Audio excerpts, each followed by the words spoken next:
नमस्कार, मैं हूं श्वेता रंजन। आप देख रहे हैं क्लियर कट। हर सुबह जब हम घर से निकलते हैं तो एक उम्मीद होती है शाम को सही सलामत लौट आएंगे। लेकिन भारत में हर दिन लगभग 470 लोग ऐसे होते हैं जो घर से निकल तो जाते हैं मगर कभी लौट नहीं पाते। 2023 के आंकड़े देखते हैं। देश में करीब 4,80,000 सड़क हादसे हुए, जिसमें 1,72,000 लोगों की जान गई। यह संख्या इतनी बड़ी है कि भारत दुनिया के उन देशों में शुमार है जहां सड़क पर मरने वालों की संख्या सबसे अधिक है। अब जरा तुलना कर लेते हैं। अमेरिका में 19 लाख सड़क हादसों में 36,000 मौतें होती हैं, जबकि भारत में 4 गुना कम हादसों में करीब 5 गुना ज्यादा मौतें। सवाल उठता है कि आखिर हमारी सड़कें इतनी जानलेवा क्यों हैं? क्या हमारी गाड़ियां असुरक्षित हैं? क्या हमारी सड़कें खराब हैं या फिर हमारा सिस्टम ही ढीला पड़ गया है? आज इस प्रोग्राम में हम इन्हीं सवालों पर गहराई से बात करेंगे। भारत में सड़क हादसों के आंकड़े किसी महामारी से कम नहीं हैं। 2022 में 4,61,000 हादसे हुए और 1,68,000 लोगों की जान गई। 2023 में यह संख्या बढ़ गई।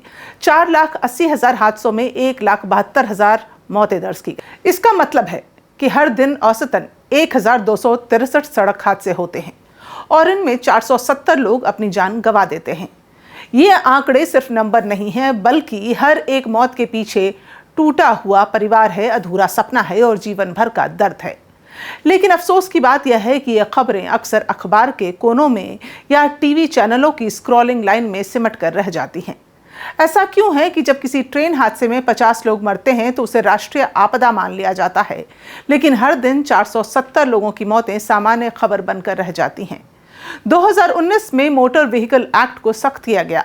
हेलमेट न पहनने पर भारी जुर्माना, शराब पीकर गाड़ी चलाने पर 10,000 रुपये तक का जुर्माना, नाबालिग द्वारा गाड़ी चलाए जाने पर 3 साल जेल और 25,000 रुपये का जुर्माना, ये सब प्रावधान बनाए गए।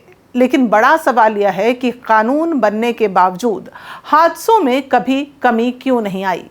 इसका जवाब है लागू करने की ढिलाई। चालान तो काटे जाते हैं, लेकिन वसूली केवल 35% तक ही हो पाती है। कई राज्यों ने जुर्माने की राशि घटा दी क्योंकि जनता नाराज हो रही थी। नतीजा यह हुआ कि कानून सख्त तो बना, लेकिन उसका असर सड़क पर नहीं दिखा।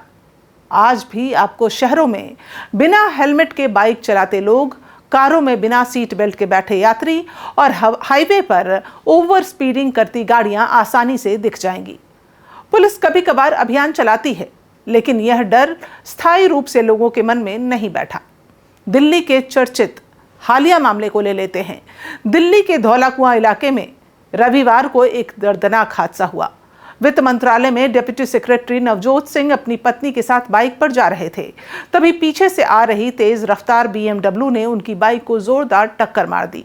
टक्कर इतनी भीषण थी कि मौके पर ही नवजोत सिंह की मौत हो गई, जबकि उनकी पत्नी गंभीर हालत में अस्पताल में जिंदगी और मौत से जूझ रही हैं। यह कोई पहला मामला नहीं है। इससे पहले भी पुणे, मुंबई, दिल्ली जैसे शहरों में महंगी कारें चलाने वाले बिगड़ैल और तेज रफ्तार चालकों ने मासूम लोगों की जान ली है। सवाल यह है कि आखिर हमारी सड़कों पर कब तक ऐसी बेतहाशा रफ्तार मौत का कारण बनती रहेगी और कब सिस्टम इन हादसों को रोकने के लिए सख्त कदम उठाएगा? सवाल और भी हैं। कानून बनाने से क्या होगा अगर उसे लागू ही ना किया जाए?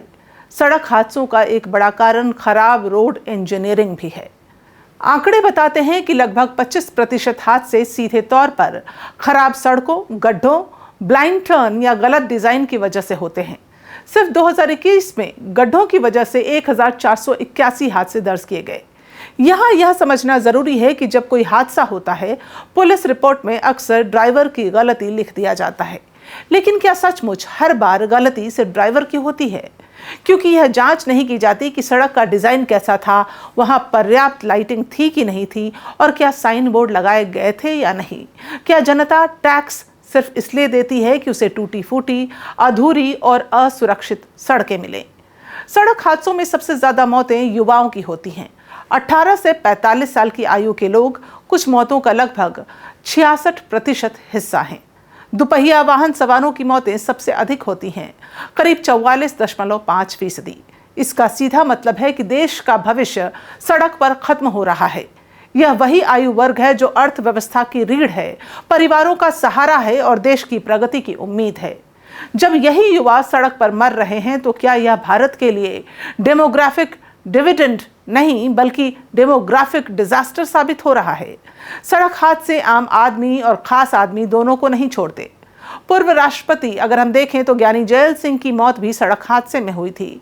केंद्रीय मंत्री गोपीनाथ मुंडे, कांग्रेस नेता राजेश पायलट और कारोबारी साइरस मिस्त्री, ये सभी सड़क हादसों के शिकार हुए। जब वीआईपी लोग तक सुरक्षित नहीं हैं तो सोचिए आम नागरिक की सुरक्षा की स्थिति कितनी भयानक है। क्या सड़क हादसों को गंभीर राष्ट्रीय आपदा घोषित करने का समय नहीं आ गया है? भारत के मुकाबले अमेरिका, जर्मनी, जापान और तुर्की जैसे देशों में सड़क हादसे ज्यादा होते हैं, लेकिन मौतें बहुत कम। वहां की सरकारें वाहन सुरक्षा, सड़क डिजाइन और ट्रॉमा केयर सिस्टम पर गंभीरता से काम करती हैं। वहां एम्बुलेंस कुछ ही मिनटों में मौके पर पहुंच जाती हैं, जबकि भारत में अक्सर घायल व्यक्ति अस्पताल तक पहुंचते पहुंचते दम तोड़ देता है। सवाल यह है कि अगर दूसरे देश सड़क सुरक्षा को प्राथमिकता दे सकते हैं तो भारत क्यों नहीं? अब सवाल है कि इन मौतों की जिम्मेदारी आखिर किसकी है? क्या यह सिर्फ चालकों की गलती है? क्या यह पुलिस की लापरवाही है? क्या यह सरकारों की उदासीनता है?